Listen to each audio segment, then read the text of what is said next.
Të dashur dëgjues të Radio Maris, ju ftojmë të ndiqni takimin Lexo Biblen me ne, me komentim biblik nga Don Simo.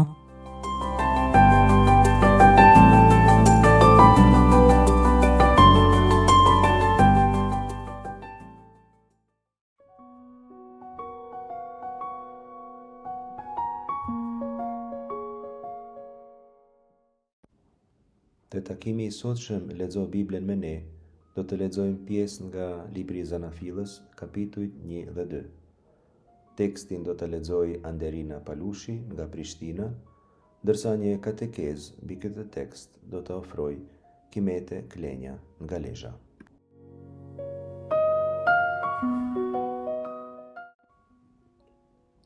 Në këto takime mbi Biblen që fillojmë sot, nëse Zoti do të mundohemi të prekim shkurtimisht të gjitha pjesët e Shkrimit Shenjtë, prej fillimit deri në fund.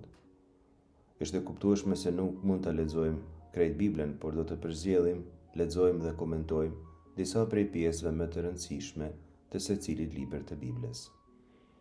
Edhe për pjesët që përzgjellim nuk do të themi gjithçka që mund të thuhet.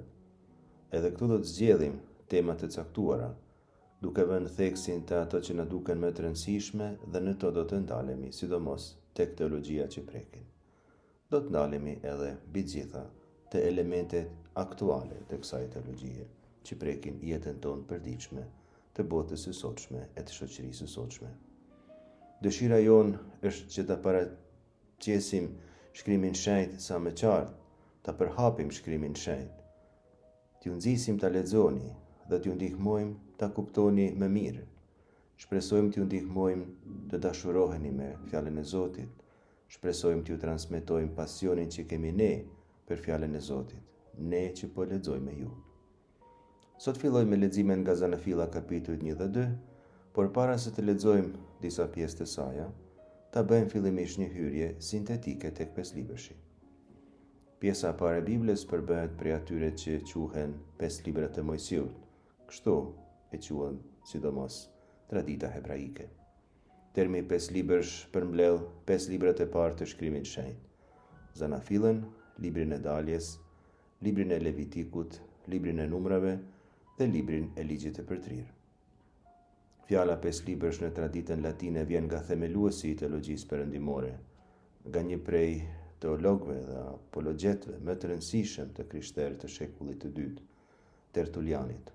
Sipas tij, pesëlibërshi ishte një libër I vetëm, Pentateukus liber, libri I pesë librave, sepse thelbi I tij është I përbërë prej normave ligjore. Mirë po, termi Pentateukus është me origjinë greke. Penta do të thotë pesë, ndërsa teukos rrotull apo rrotullim. Rrotulli si formë e ruajtjes së teksteve përdorej në kohë të lashta shumë përpara shpikjes së shtypshkronjës, që siç e dim ka ndodhur vonë në Gjermani, në qytetin Mainz, në mesin e shekullit 15 nga Johannes Gutenberg. Para se ky ta fabrikonte shtypshkronjën e parë, shkrimi realizohej kryesisht mbi pergamena dhe mbi papir. Pergamenat përgatiteshin nga lëkurat e regjura të baktive, sidomos të viçit, por edhe të deles ose të dhis. Papirt nxirreshin prej përpunimit të kallamit që kultivohet në brigjet e lumit Nil. Shkrimi në ta bëhej me pupla, zakonisht të patave, por edhe të shpendëve tjerë, ose me lapsa, të cilët përfitoheshin prej kallamit. Këta quheshin në bojë, ndërsa bojrat përfitoheshin nga materiale organike, si për shembull rrëshirat prej pemëve, të kombinuara edhe me minerale të forta, si hekuri apo bakri, prej të cilave minerale edhe përzgjidhnin e përcaktonin ngjyrat e bojrave që u interesonin. Për arsye ruajtjeje dhe transporti, pergamenat vendoseshin në rrotull cilindrik, duke marrë pamjen karakteristike të rrotullit. Në gjuhën shkencore të studimeve biblike, termi rrotull përdoret si metaforë për këta pesë libra themelor. Kjo hyrje e shkurtër rreth pesëlibërshit do të strukturohet në 5 pjesë.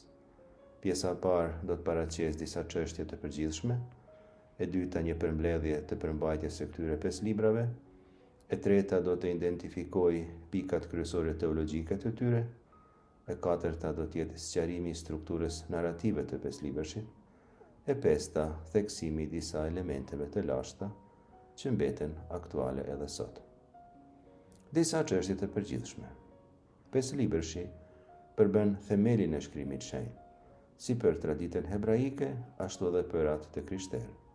Hebrejt e quajnë Tora, term që zakonisht përkthehet me fjalën shqipe ligj, dhe deri në një mas të caktuar me të drejtë, pasi ky korpus përfshi një numër të konsiderueshëm ligjesh.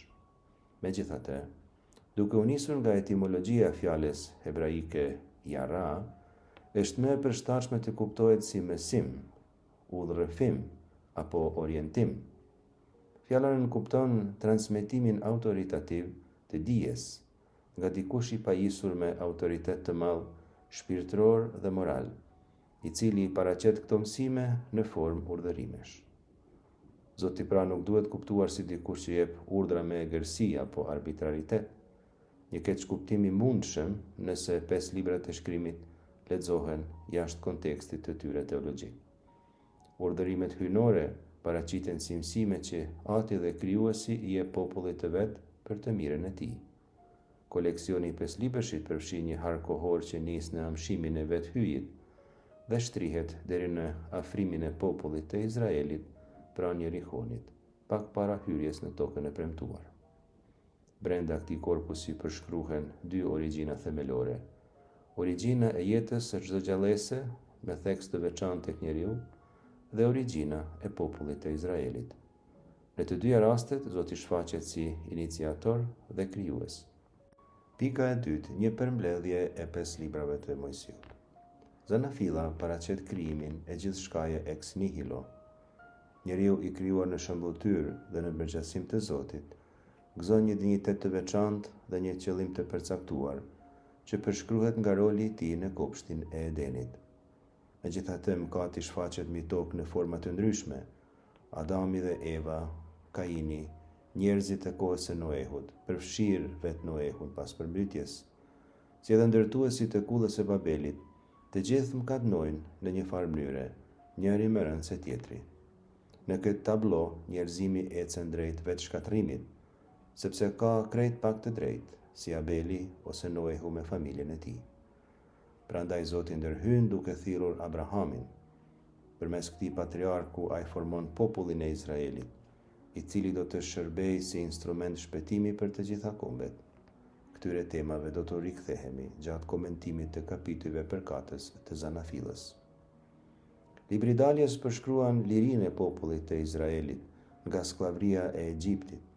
Mojsiu bëhet figura qendrore e tregimit nga ky moment e deri në fund të 5 librashit. 10 plagët e Egjiptit shfaqin fuqinë e Zotit mbi çdo fuqi tjetër, qofshin ato idhuj pagan apo struktura politike. Në Sinai Zoti lidh beslidhjen me popullin e vet, e simbolizuar kjo në mënyrë konkrete me dhënien e 10 urdhërimeve. Këtu Zoti zbulohet si çlirimtar që dëgjon zërin e të shtypurve dhe ndërhyn me vendosmëri në histori. Libri i Levitikut paraqet udhëzime të detajuara mbi ritualin, sakrificën dhe jetën e shenjtë. Në qendër të tij qëndron urdhërimi jeni të shenjtë, sepse unë jam i shenjtë.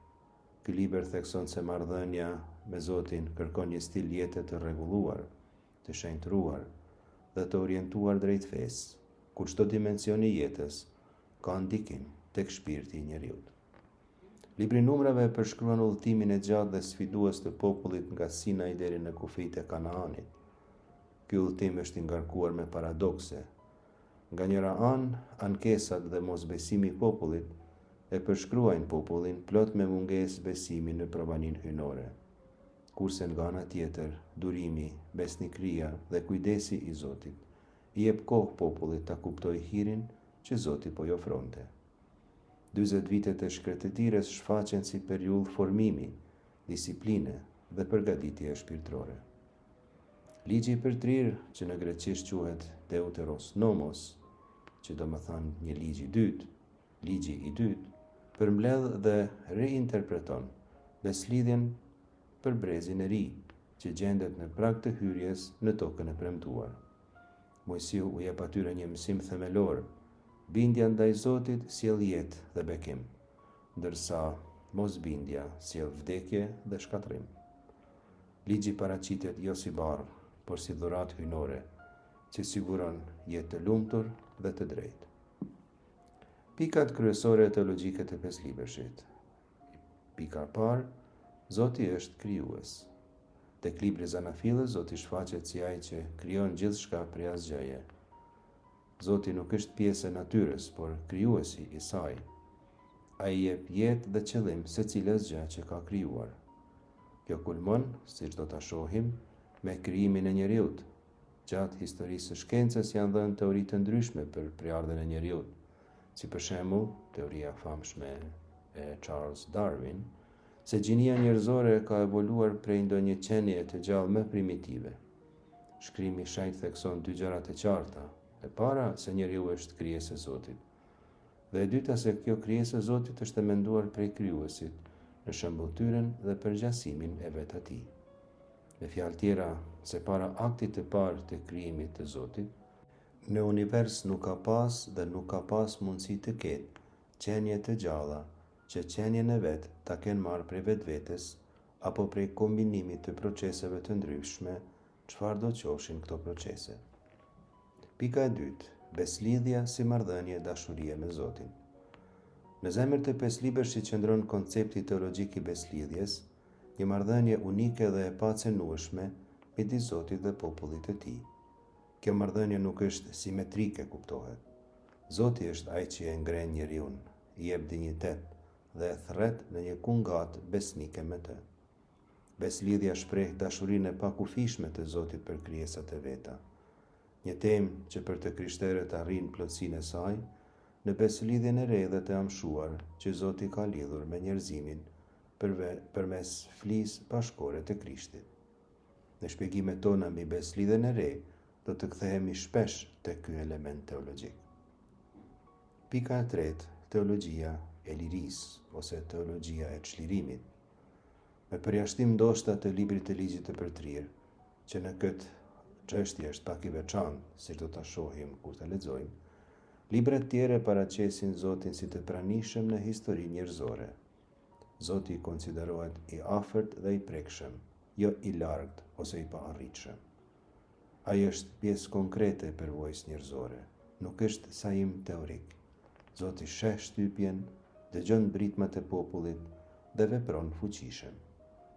Ky vizion themelon një teologji çlirimi që përshkon gjithë shkrimin shenjtë. Zoti ndërhyn gjithmonë për të çliruar ata që gjenden në çfarëdo skllavërie. Pika e katërt, teologjia e tokës së premtuar. Toka e premtuar nuk është vetëm një hapësirë gjeografike, pak a shumë e gjerë, që ka disa kufi, por është sidomos simbol i besnikërisë së Zotit. Premtimi ndaj Abrahamit shtrihet përmes brezave dhe lidhet ngushtë me besimin dhe dëgjesën ndaj krijuesit. Trashëgimi i saj varet prej besnikërisë ndaj premtimeve. Toka bëhet një kategori qendrore teologjike që profetët e mëvonshëm e përdorin për të reflektuar mbi mërgimin, gjykimin dhe restaurimin e Izraelit pas shpërnguljes në Babiloni. Cila mund të jetë një përmbledhje e kornizës narrative të këtyre 5 librave? Zanafilla kapitujt 1-11 përshkruan krijimin, mëkatin e njeriut, përmbytjen dhe kullën e Babelit, tekste themelore që trajtojnë pyetjet rreth origjinës së jetës, së mirës e të keqes. Zanafilla kapitujt 12-15 përqendrohet tek patriarkët, Abrahamin, Izakun dhe Jakobin, si edhe në tregimin e Jozefit që shpjegon arsyet e zhvendosjes së familjes patriarkale në Egjipt. Dalja kapitujt 1-12 përqendrohet në prejardhjen dhe misionin e Mojsiut, si edhe në rritjen e popullit dhe skllavërimin e tij. Nga Dalja kapitulli 13 deri tek Ligji i Përtrirë kapitulli 34 përshkruhet udhëtimin e përshkretir, dhënia e 10 urdhërimeve, ndërtimi i tabernakullit dhe historia e vazhdueshme e besimit, kundërshtimit dhe mëshirës hyjnore. Dhe në fund disa elemente aktuale të pesëlibërshit. Përveç vlerës së tij fetare, 5 libërshi ka ndikuar mjaft në zhvillimin e qytetërimit. Po japim 3 fusha ku 5 libërshi ka aktualizim edhe sot. Së pari, ideja që ligji duhet të shkruhet, të jetë publik dhe të zbatohet prej të gjithëve në mënyrë të barabartë, ishte jashtëzakonisht novatore në botën e lashtë. Edhe pse kodi i Hammurapit i paraprin kësaj ideje, për kodin e Hammurapit do të flasim prapë. 5 libërshi mbetet një dëshmitar i rëndësishëm i këtij zhvillimi juridik. Së dyti, kulturat e lashta kishin një vizion ciklik të kohës. Sipas tyre, gjërat që ndodhnin në kohë përcaktoheshin si pjesë e një sistemi që, si të ishin të lidhura për një boshtë, kishin tendencën të përsëriteshin. 5 librat e parë të Biblës e paraqesin historinë si një lëvizje që me terme teknike quhet teleologjike. Historia, sipas Shkrimit të Shenjtë, nuk ka karakteristika ciklike, por ka një drejtim dhe don të arrijë një qëllim, e ky qëllim është vetë Zoti. Së treti, dinjiteti njerëzor dhe etika e jetës burojnë nga mësimi se njeriu është krijuar në shëmbulltyrën e Zotit. Kjo ide ka pasur dhe ka ndikim të madh në etikën, filozofinë dhe mendimin perëndimor.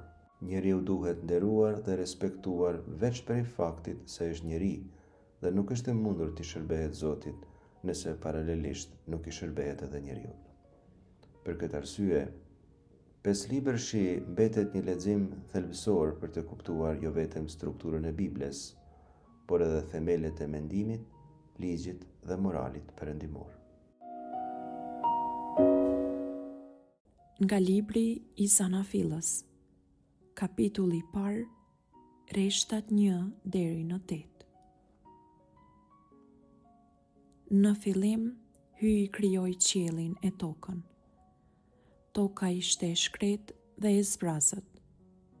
Teri e mbulonte humnerën dhe fryma e hyjit endej përmbi ujëra. Hyi tha: "Le të bëhet drita." Dhe drita u bë. Hyi pa se drita ishte gjë e mirë dhe e ndau dritën nga teri. Hyi e quajti dritën ditë, kurse terin natë. Dhe u bë mbrëmje e mëngjes dita e parë. Hyi tha edhe: "Le të bëhet ndërmjet ujrave kupa e qiellit, dhe le t'i ndaj ajo ujrat prej ujrave." Hyi bëri kupën e qiellit dhe i ndau ujrat që ishin nën kupën e qiellit prej atyre që ishin përmbi kupën e qiellit. Dhe u bë ashtu. Hyi e quajti kupën e qiellit qiell. Dhe u bë mbrëmje mëngjes dita e dytë. Këto pra janë fjalët e para të Biblës. Në fillim Zoti krijoi qiellin dhe tokën. Tani shtrohet pyetja: në fillim të çkahit? Shprehja hebraike bereshit, në fillim, nuk ndihmon për ta përcaktuar objektin e krijimit, edhe pse kundrinorin e drejtë, qiellin dhe tokën, i gjejmë në tekst. Patjetër se nuk është gabim të thuhet se Zoti në fillim krijoi qiellin e tokën. Por gjuhëtarët mendojnë se këtu një përkthim më i mirë do të ishte ky: kur Zoti filloi për të krijuar qiellin dhe tokën, ajo, pra toka, ishte bosh dhe e thatë. Tokfjalshin qiellin dhe tokën duhet ta kuptojmë si merizem, pra me një figurë letrare që në bisedë përmend ekstremet, por kështu ka qëllim të përfshijë në të njëjtën bisedë pa i përmendur edhe elementet e bisedës që ndodhen midis këtyre ekstremeve. Mund ta kuptojmë kështu rreshtin e parë të Biblës: kur Zoti filloi të krijojë qiellin, tokën dhe gjithçka është në mes, toka ishte e shkretë dhe e thatë. Funksioni i këtij merizmi është të thojë se s'ka asgjë që ka ndonjë esencë që të mos jetë e krijuar prej Zotit, përfshirë edhe kufijtë e krijesës, qiellin dhe tokën. Zanafilla kapitulli 1, rreshtat 2 deri në 8, përshkruan 2 ditët e para të veprës krijuese. tek rreshti 2 zanafilla vijon me shprehjen e njohur hebraike, por edhe misterioze, tohu vavohu.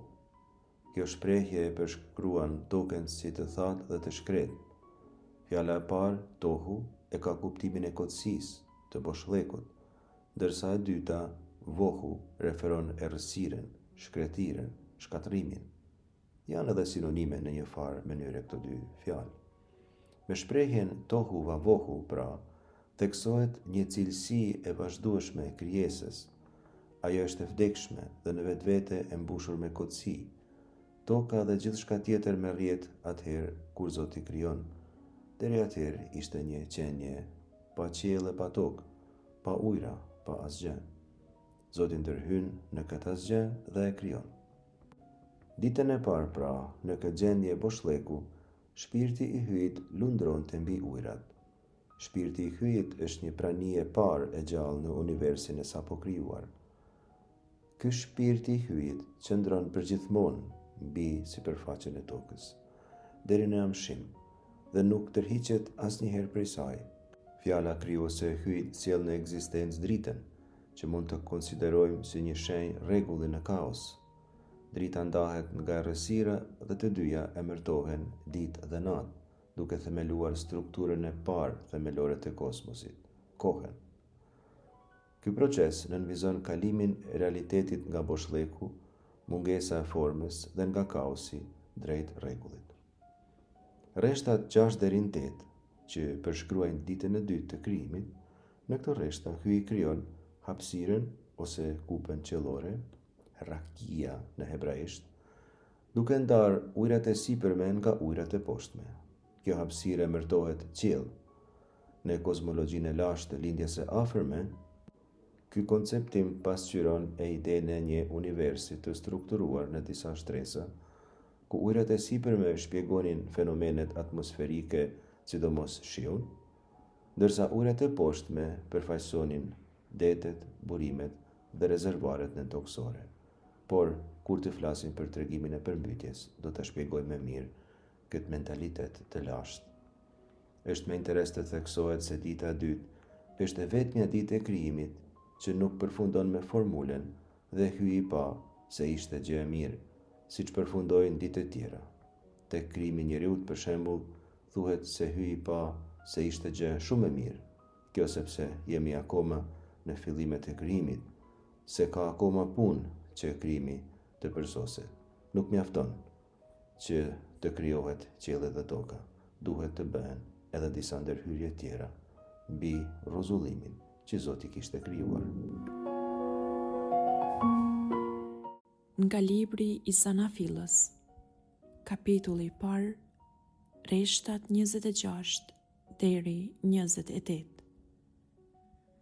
Hyi tha: le ta bëjmë njeriun në shëmbulltyrën e në përngjasimin ton, që të jetë zotrues i peshqve të detit, i shpendëve të qiellit, i kafshëve, i mbar tokës dhe i çdo zvaraniku që zvaritet mbi tokë.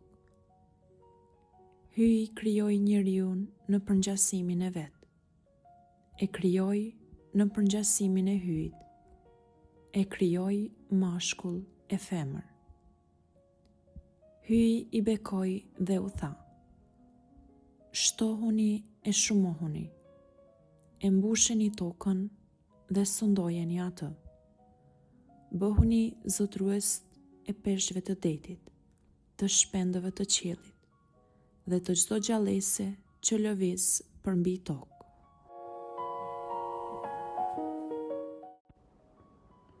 Kjo pjesë që sapo kemi lexuar përbën një nga kalimet më themelore të tregimit të krijimit.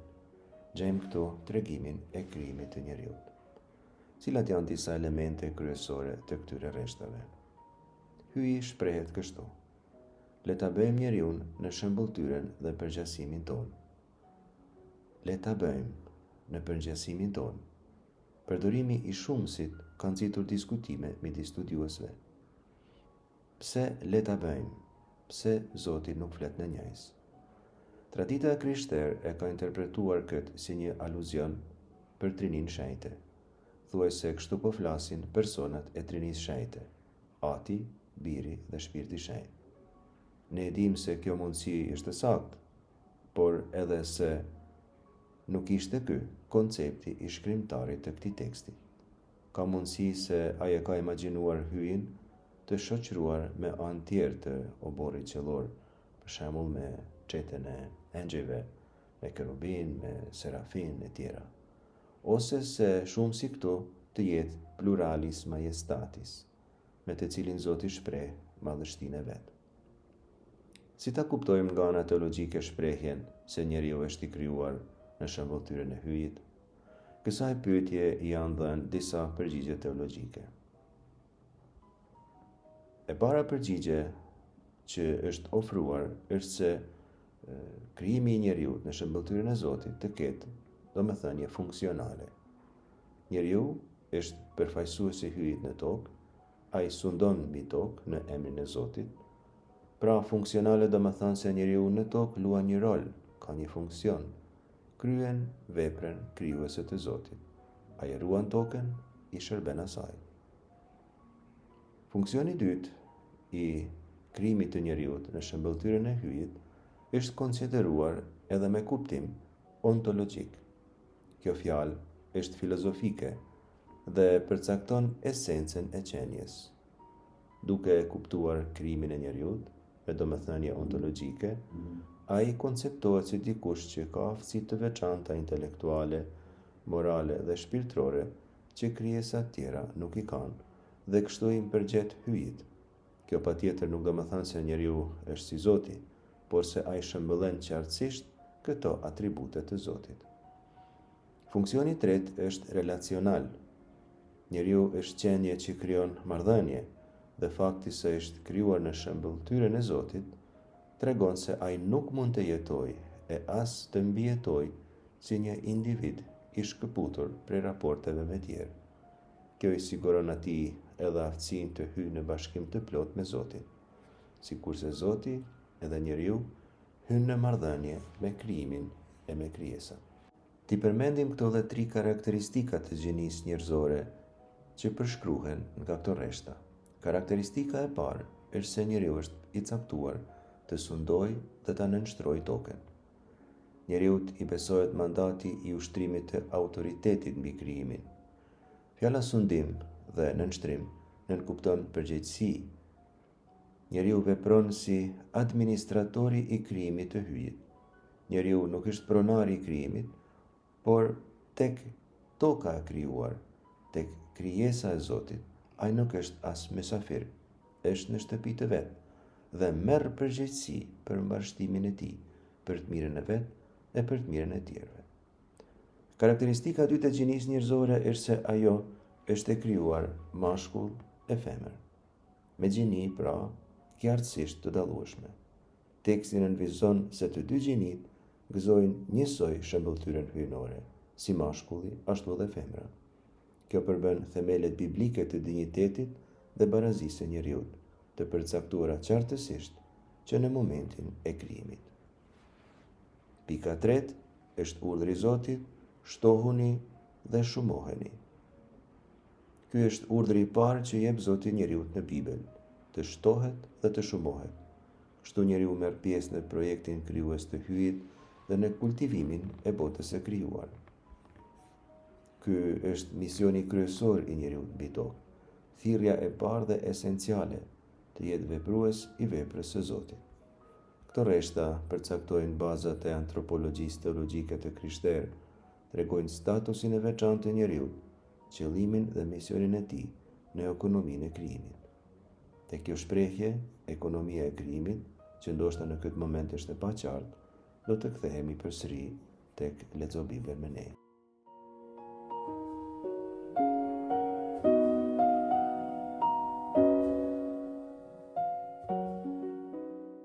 Nga libri i Sanafillës, kapitulli 2, rreshtat 21 deri 24. Prandaj Zoti hyj i lëshoi njeriut një gjumë të rëndë. Pasi e zuri gjumi, i anëzori një brinjë dhe vendin e saj e mbushi me mish. Zoti hy e përftoi gruan prej brinjës që ja kishte nxjerrë njeriut dhe e solli te njeriu. Atëherë njeriu klidhi. Kjo tani është ashti i eshtrave të mi dhe mishi i mishit tim. Le të quhet grua, sepse kjo u mor nga njeriu. Për këtë arsye, njeriu do të lërë të atin dhe të ëmën e vet, dhe do të jetoj bashkë me gruan e vet, e do të bëhen një trup i vetëm.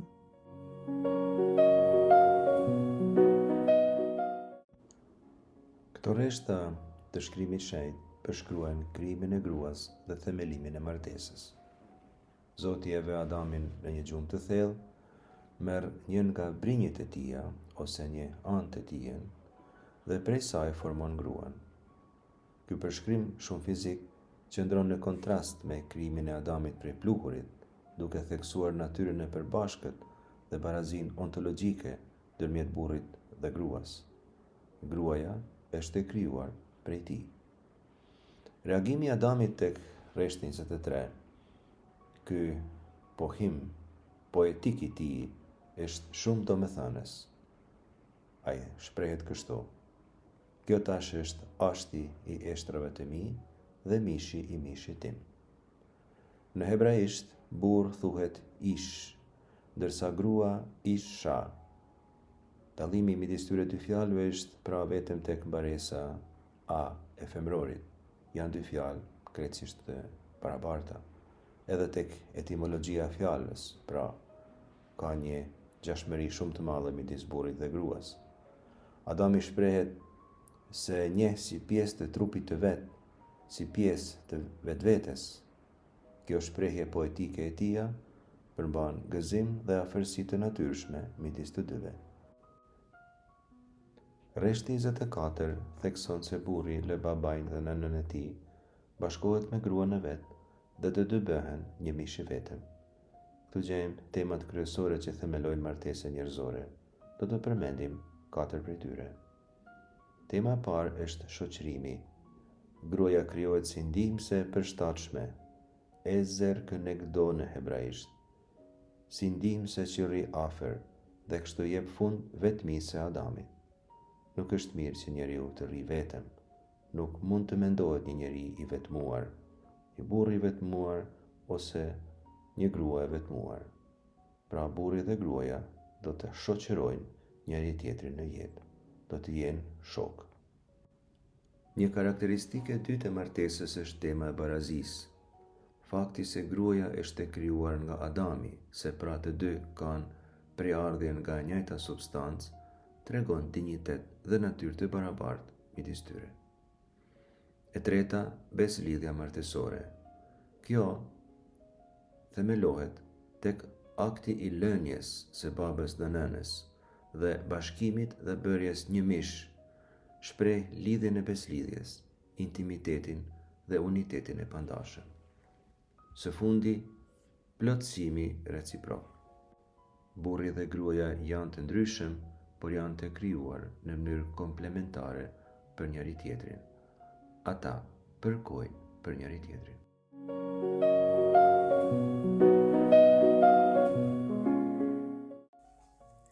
Çdo njeri në çdo kohë dhe kulturë është përballur dhe përballet me misterin e origjinës së të fatit të vet përfundimtar.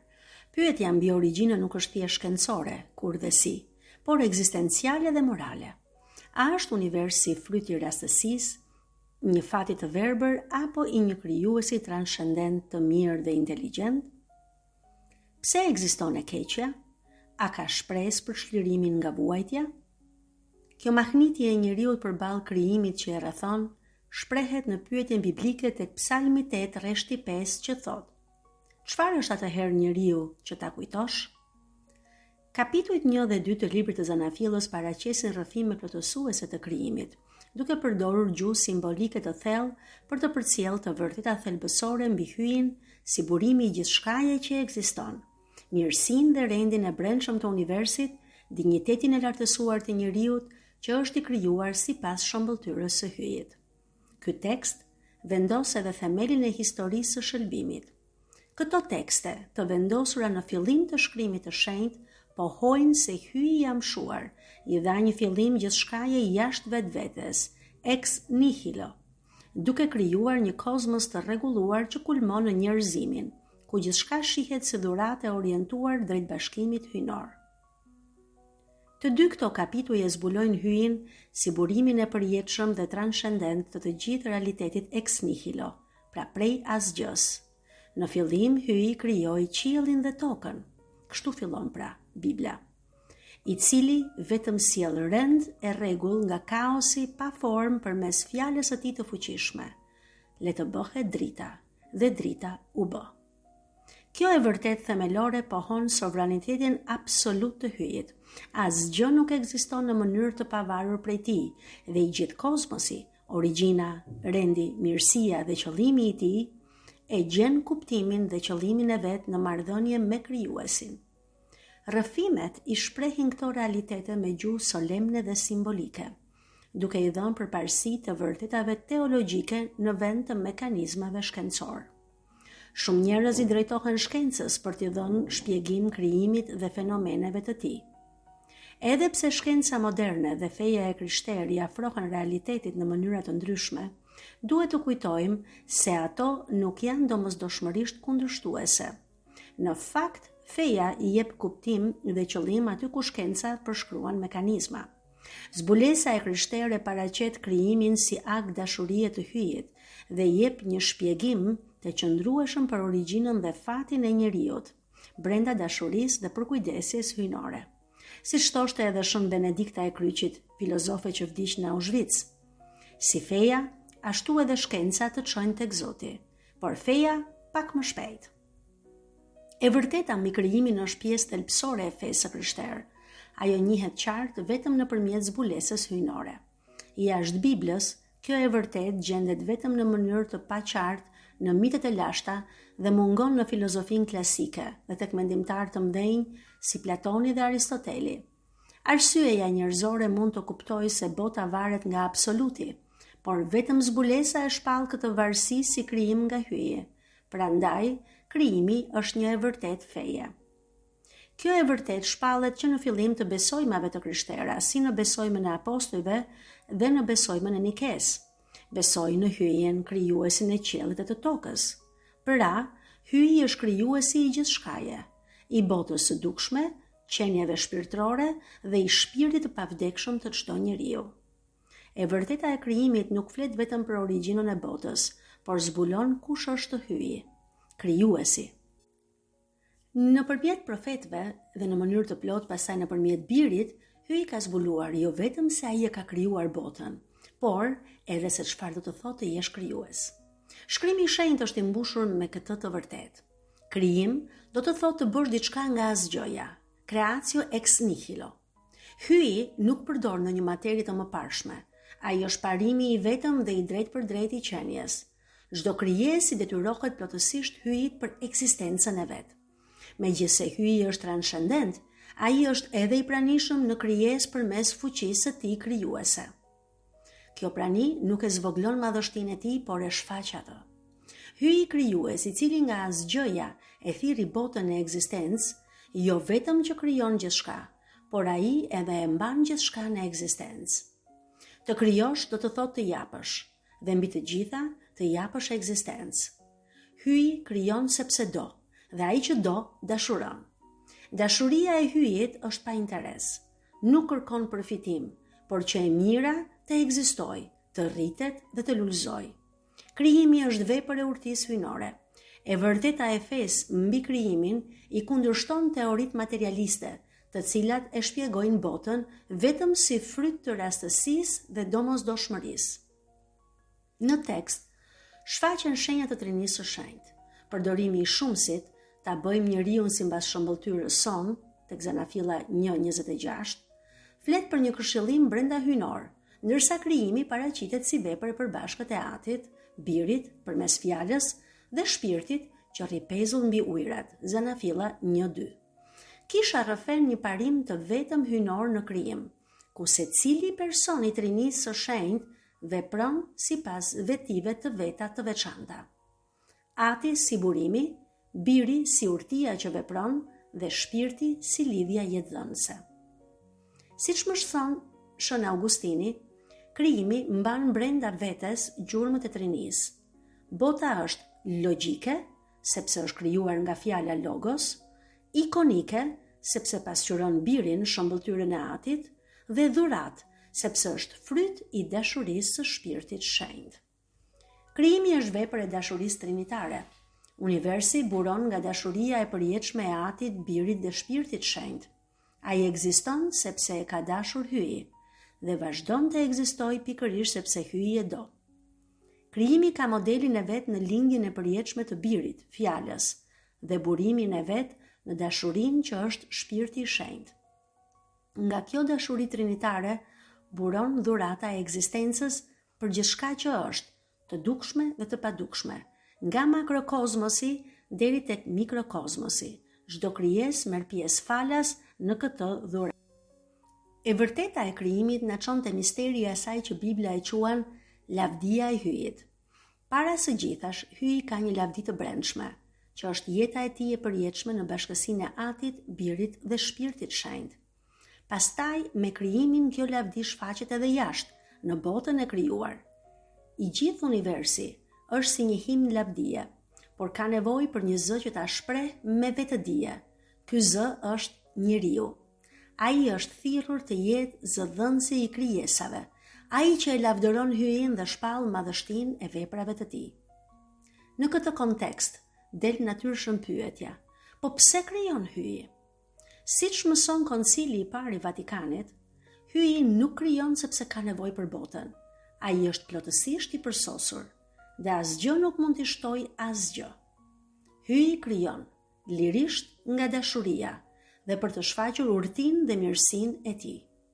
Krijesat nuk e plotësojnë Hyin, por marrin pjesë secila sipas masës së vet në përsosmërinë e tij, që nga qeniet pa jetë deri tek ato të gjalla, e deri tek njeriu dhe qenjet shpirtërore. Qëllimi i parë dhe themelor i krijimit është zbulimi i urtisë dhe dashurisë së Hyjit, do me thënë zbulimi i lavdisë së tij. Çdo krijesë ka kuptim dhe vlerë, sepse vjen nga Hyi dhe kthehet tek ai. Kur flitet për fen, njerëzit priren të kenë frikë prej saj, pasi mendojnë se feja mund ta kufizojë disi lirinë e njeriut ose pavarësinë e shkencës. Pikërisht për këtë çështje ka reflektuar Koncili i Dytë i Vatikanit, veçanërisht në dokumentin Gaudium et Spes.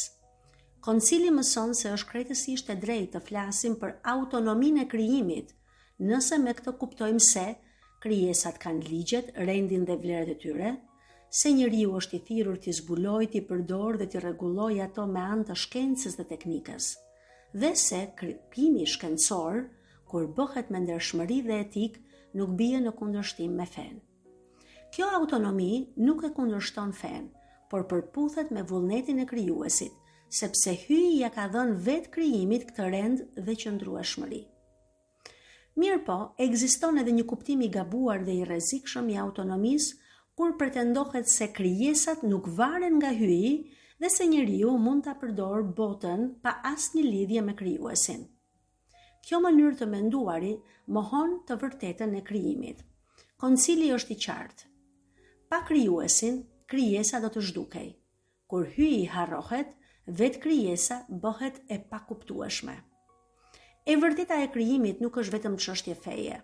Edhe arsyeja njerëzore mund të kuptojë se bota nuk është e vetë mjaftueshme dhe se gjithçka që është e përkohshme dhe e kushtëzuar ka nevojë për një burim absolut. Prandaj, krijimi e nënkupton një shkak të parë. Pra nënkupton Hyin. Autonomia e ligjshme e krijimit do të thotë që njeriu respekton ligjet e natyrës, përdor krijesat sipas qëllimit të tyre të brendshëm dhe bashkëpunon me veprën e Hyjit si kujdestar, jo si Zot absolut. Në këtë mënyrë, duke kërkuar të vërtetën dhe duke rregulluar botën me urti, njeriu udhëhiqet vetë nga dora e Hyjit, edhe nëse nuk është gjithmonë i vetëdijshëm për këtë gjë. Ndërkohë, shkatërrimi i mjedisit vjen nga egoizmi, përdorimi arbitrar i natyrës dhe nga shpërfillja e rendit të krijuar nga hyje.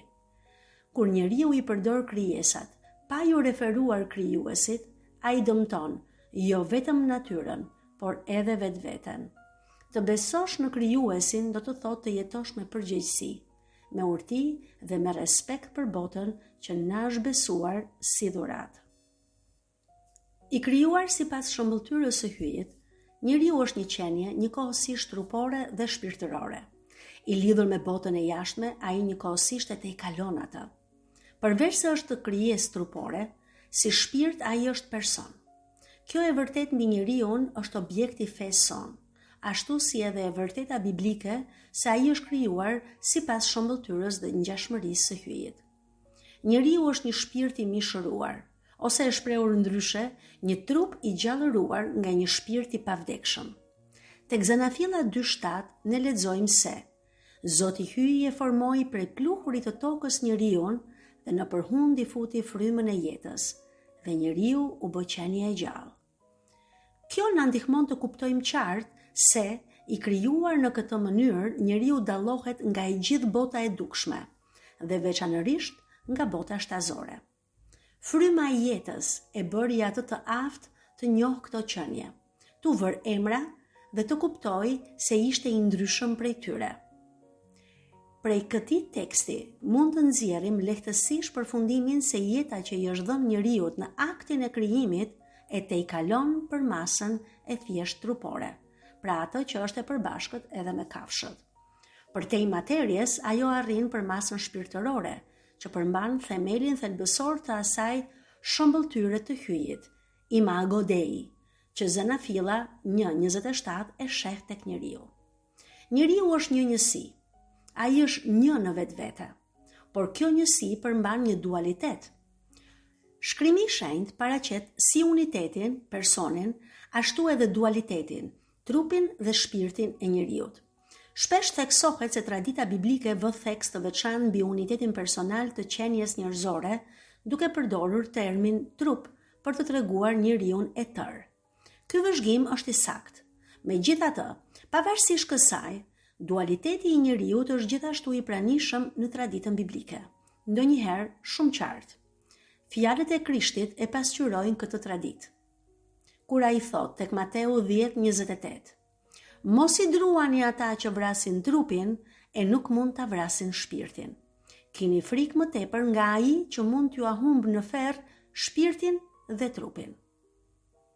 Në ndikimin e Shën Tom Aquinit, mësimi i kishës mbi dualitetin e njeriut kulmoi veçanërisht në deklaratat e Koncilit të Vjenës të vitit 1312, që e quan shpirtin forma e trupit. Si faktor që përcakton substancën e qenies njeri, forma është e natyrës shpirtërore. Kjo formë shpirtërore është e pavdekshme. Shkolla atomiste thekson njëkohësisht se për shkak të bashkimit substancial të trupit dhe shpirtit, shpirti edhe pas vdekjes nuk pushon së aspiruari për të ribashkuar me trupin. Kjo vërtetohet nga e vërteta e zbuluar mbi ngjalljen e trupit. Në kohët moderne, teoria e evolucionit ka ngritur një vështirësi të veçantë përballë doktrinës së zbuluar mbi krijimin e njeriut si qenie e përbërë nga trupi dhe shpirti. Disa shkencëtarë e studiues pohojnë se njeriu është produkti i evolucionit natyror me preardhje nga specie shtazore të epërme. Magjisteri i kishës i është përgjigjur kësaj teze në enciklikën Humani Generis të Papa Pio XII në vitin 1950. Aty lexojmë: Magjisteri i kishës nuk kundërshton që teoria e evolucionit të jetë objekt studimi dhe diskutimi ndërmjet ekspertëve. Këtu, teoria e evolucionit kuptohet si një kërkim mbi origjinën e trupit njerëzor nga materia e gjallë para ekzistuese, sepse feja katolike na detyron ta mbajmë me vendosmëri se shpirtrat krijohen drejt për drejt nga hyji. Shkrimi i shenjtë na mëson se krijimi i njeriut përbën kulmin e veprës krijuese të hyjit. Hyji e krijoi njeriun sipas shëmbëltyrës së vet. Sipas shëmbëltyrës së hyjit e krijoi, mashkull e femër i krijoi. Këtë e kemi nga Zanafilla 1:27. Këto fjalë zbulojnë një të vërtet themelore të fesë së krishterë. Njeriu nuk është thjesht një qenie biologjike në mesin e të tjerave, por një krijesë e thirrur në një marrëdhënie të veçantë me hyjen, sepse mban në vetvete shenjën e tij. Njeriu është një unitet i pandashëm i trupit dhe i shpirtit. Ai i përket botës materiale përmes trupit, por e tejkalon atë përmes shpirtit. Si qenie shpirtërore, njeriu është person, i vetëdijshëm për veten, i aftë për njohje të së vërtetës, për dashuri dhe për liri. Pikërisht këtu qëndron dinjiteti i tij i veçantë dhe arsyeja pse jeta njerëzore është e shenjtë dhe e paprekshme. Krijimi i njeriut si mashkull dhe femër nuk është një hollësi e dorës së dytë, por pjesë përbërëse e planit të hyjit. Mashkulli dhe femra janë të barabartë në dinjitet, por të ndryshëm në strukturën e tyre trupore dhe psikologjike. Ky përplotësim binar është imazh i marrëdhënies hyjnore. Ta bëjmë njeriun sipas shëmbëltyrës son, tek Zanafilla 1:26, duke e rrënjosur dallimin seksual në qëllimin e krijimit, e jo në një konstrukt kulturor. Dallimi mashkull-femër nuk është burim ndarjeje, por shenjë e përplotësimit të ndërsjellët. Njohja e burimit dhe qëllimit të krijimit të njeriut na ndihmon që t'i japim përgjigje edhe pyetjeve që ngrihen sot mbi gjininë dhe sjelljet gjinore. Tek Zanafilla 2, gruaja shfaqet si Ezer Kenegdo në hebraisht, pra që në shqip i bie ndihmëse e fortë, bashkëpunëtore. E krijuar nga krahërori i burrit për një marrëdhënie të barabartë të ndërsjellët me të. Gëzimi i burrit përballë gruas, si shprehur në tregimin biblik, tregon se njeriu e njeh veten plotësisht vetëm përmes marrëdhënies me tjetrin. Nga kjo marrëdhënie lind martesa, e themeluar nga vetë hyi si bashkimi i dashurisë, besnikërisë dhe dhurimit të ndërsjellët. Për këtë arsye, njeriu do ta lërë të atin dhe të ëmën e vet, dhe do të jetojë bashkë me gruan e vet, e do të bëhen një trup i vetëm. Zanafilla 2:24. Hyi e shpall vetmin si diçka jo të mirë, tek Zanafilla 2:18, duke e themeluar martesën si një partneritet, bashkim intim në begatin e Edenit, të orientuar ka përkujdesi për krijimin. Zanafilla 2:15. Kjo beslidhje fillestare e parashfaq dashurinë bashkëshortore të Krishtit për kishën, duke e rrënjosur njësinë dhe pasgjithshmërinë në vetë natyrën njerëzore. Gjithashtu i vë në pikpyetje lidhjet kalimtare, pra bashkëtesën pakuror, dhe pohon rolin e martesës në përcjelljen e jetës dhe në kultivimin e solidaritetit, të mira që janë të destinuara për mbar njerëzimin. Shtohuni e shumohuni dhe mbusheni tokën, thot Zoti tek Zanafilla 1:28. Dhe kjo shprehje e bekon familjen sikurora e krijimit, ku bashkëshortët bashkëpunojnë në veprën e hyjit, në përkrijim, në edukim dhe në përkujdesje për krejt krijimin.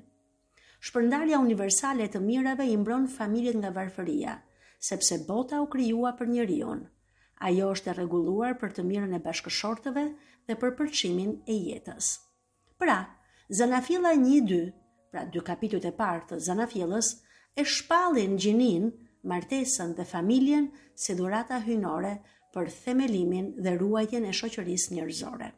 Këto shkrime i bëjnë thirrje botës së sotme që t'i ruaj me përgjegjësi të lartë këto dhurata, duke e hedhur poshtë çdo lloj ideologjie që e copton këtë rend, me qëllim që të arrihet një ripërtëritje tërësore e shoqërisë.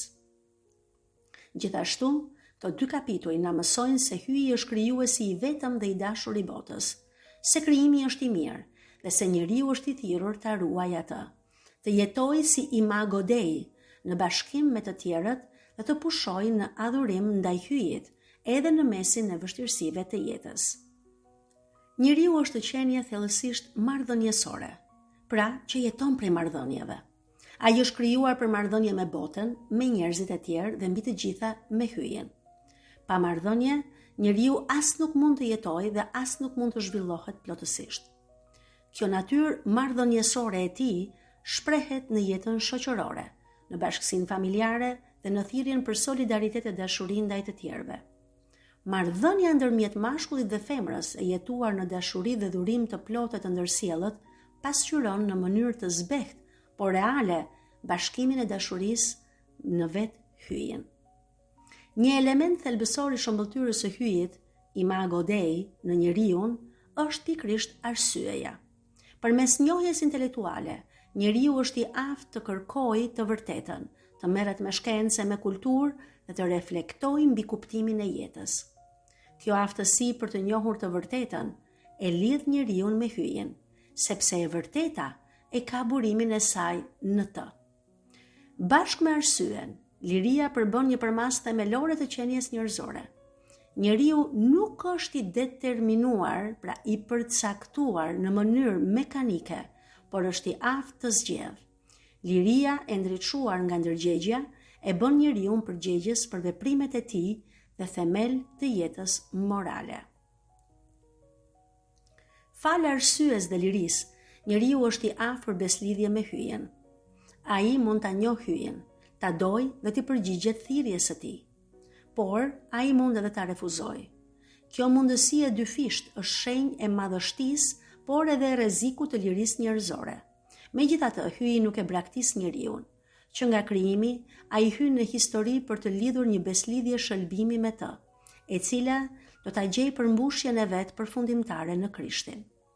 Zanafillën e kësaj beslidhjeje shëlbimit të hyjit me njeriun e gjejmë pikërisht tek rreshtat që na flasin për krijimin te kapitulli i parë. Në fund të 6 ditëve të krijimit, hyi vendosi shabatin, duke na dhënë kështu shembullin për respektimin e tij. Shabati, e shtuna, është e diela e ngjalljes së Krishtit për ne të krishterët. Për njeriun, mbartja e imazhit të hyjit do të thotë mbartje e përgjegjësisë për ta imituar hyjin në ritmin javor të punës dhe pushimit, që na jepet edhe tek libri i daljes. Këtu nuk bëhet fjalë që hyi u lodh pas krijimit të botës, por që ne kemi nevojë për pushim kur punojmë, duke e imituar atë. Dita e Zotit, që ndahet për adhurimin e hyjit dhe për kundrimin e veprave të tij, është shenjë e beslidhjes së tij me krijimin. Hyi e shenjtëroi ditën e 7, duke na mësuar që ta njohim gjithmonë varësinë tonë të plot nga ai dhe nga provania e tij, dhe që të mos bëhemi sklever të punës. Pastaj, beslidhja e re e interpreton pushimin javor si shenjë të pushimit të përjetshëm që na pret në qiell. Qëllimi i jetës njerëzore ndriçohet nga e vërteta e provanisë hyjnore.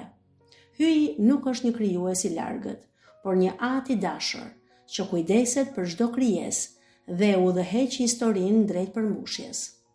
Njeriu është krijuar për ta njohur dhe dashur hyjin në këtë jetë dhe për të qenë i lumtur me të për amshim.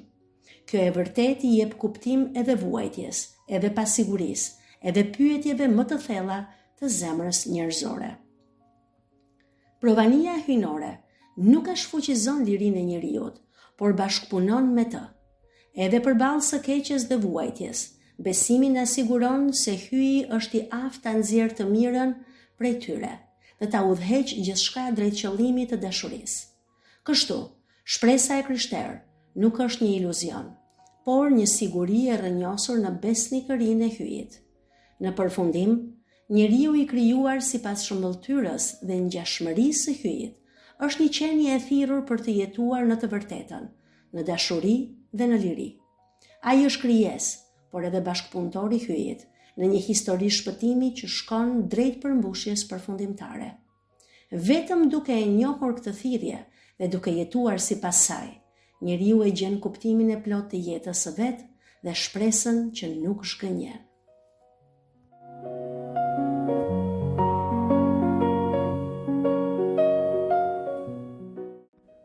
Në takimin e ardhshëm do të vazhdojmë leximin e librit të Zanafillës, do të lexojmë pjesë nga kapitujt 3 deri në 5. Ju lutemi, lexojeni të shtëpia dhe do ta kuptoni më mirë. Ju falenderojmë për vëmendjen, Zoti ju bekoft.